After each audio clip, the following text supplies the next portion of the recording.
There is a glitch in the law. That is the word from a bipartisan group of state legislators who are signing their names to a court brief tomorrow morning over Michigan's no-fault auto insurance law. Mara McDonald following the story downtown tonight. Mara, if you are someone who requires critical care services, you probably already know what this is all about.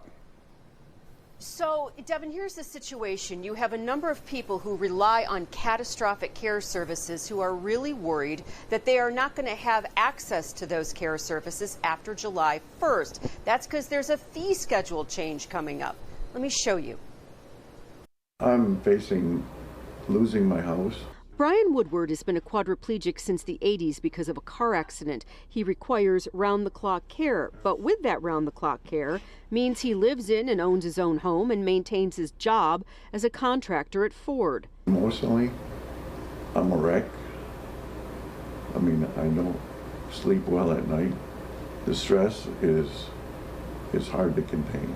The stress over whether he will continue to have that round-the-clock care. Starting July 1st, a new fee schedule for those services goes into effect, and it drastically reduces what can be charged, up to a 45% cut. From everything I could tell, the vast majority of these providers are providing a good service at a decent price and simply cannot absorb this arbitrary cut. Runstead says the irony is the bad actors in the system who had exorbitant rates in 2019 when these rates were frozen can absorb the cuts. Those who had reasonable rates cannot. And now you have catastrophically injured people who are terrified they will have no caregivers because they could theoretically make the same working at a fast food joint.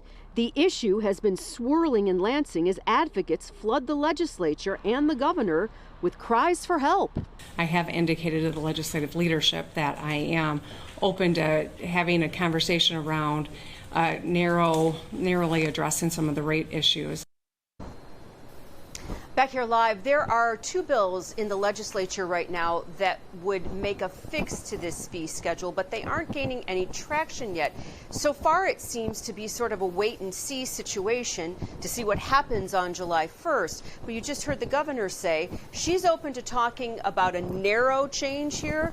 I think we're not going to see any sort of change before July 1st. At least that's what I'm picking up in Lansing right now. We'll see how this develops over the coming weeks. We are live downtown tonight. I'm Mara McDonald, Local 4. You know, Mara, we often see causes like this get a little bit of attention, a little bit of organization around them. This has been kind of extraordinary. You mentioned all of the government leaders. Every reporter in town has been flooded with this email campaign, and city and community and civic leaders as well. This has been rather extraordinarily organized. It was a virtual protest, Devin, that swamped people's inboxes. You know, how much traction that's getting in the Lansing level, I'm not sure. I mean, I know there are legislators up there who believe this is a scare tactic. So I think you have a split opinion. Stand by to stand by. Let's see what happens. We sure will. All right, Mara.